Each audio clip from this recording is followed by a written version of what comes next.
नाही, मी public servant आहे, civil servant आहे. मला लिमिटेशन्स माहिती आहेत, की लोकांच्या ज्या भावना आहेत डेफिनेटली त्या मला मान्य आहेत. त्या मी चांगल्या दृष्टिकोनातून घेतो. तुकाराम मुंडे हे नाव ऐकलं की अनेकांच्या डोळ्यासमोर एक कडक, धडक आणि तडफदार अधिकारी उभा राहतो.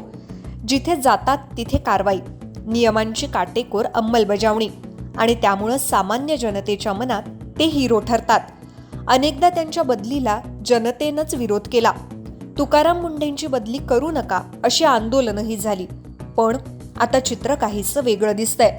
कारण याच तुकाराम मुंडे यांच्या कार्यपद्धतीविरोधात तब्बल 29 अधिकारी आणि कर्मचाऱ्यांनी थेट मंत्र्यांकडे लेखी तक्रार दाखल केली आहे. नेमकं काय घडलं, कर्मचाऱ्यांचे आरोप काय आहेत आणि या संपूर्ण वादावर पुढे काय होणार, जाणून घेऊयात या रिपोर्टमध्ये.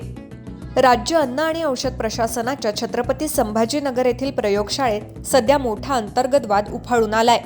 प्रयोगशाळेचे सहसंचालक तुकाराम मुंडे यांच्या कामकाजाच्या पद्धतीविरोधात प्रयोगशाळेतील 29 अधिकारी आणि कर्मचाऱ्यांनी एकत्र येत थेट अन्न आणि औषध प्रशासन मंत्री नरहरी झिरवाळ यांच्याकडे लेखी निवेदन दिलंय.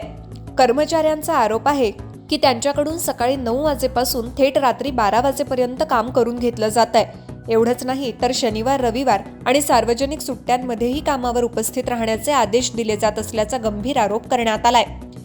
यामागचं आणखी एक महत्त्वाचं कारण म्हणजे प्रयोगशाळेत आधीपासूनच तांत्रिक सहाय्यक आणि विश्लेषकांची अनेक पदं रिक्त आहेत.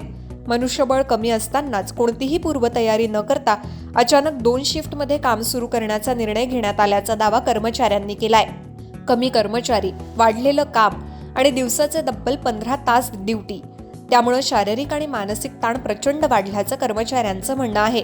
विशेष म्हणजे या अतिरिक्त कामासाठी कोणताही भत्ता किंवा सुविधा दिली जात नसल्याचाही आरोप करण्यात आलाय. दरम्यान प्रयोगशाळेत अन्न, औषध आणि सौंदर्य प्रसाधनांचे शेकडो नमुने प्रलंबित आहेत. हे नमुने लवकर निकाली काढण्यासाठी कर्मचाऱ्यांवर सतत दबाव आणला जात असल्याचं निवेदनात नमूद करण्यात आलंय.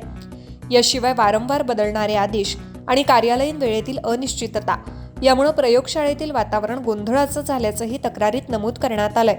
म्हणूनच 2 शिफ्टचा निर्णय तातडीनं मागे घ्यावा, पूर्वीप्रमाणे कार्यालयीन वेळ लागू करावी आणि मनुष्यबळ आणि प्रयोगशाळेची क्षमता वाढवल्याशिवाय अशा प्रकारचे निर्णय लागू करू नयेत अशी मागणी कर्मचाऱ्यांनी मंत्री नरहरी झिरवाळ यांच्याकडे केली आहे.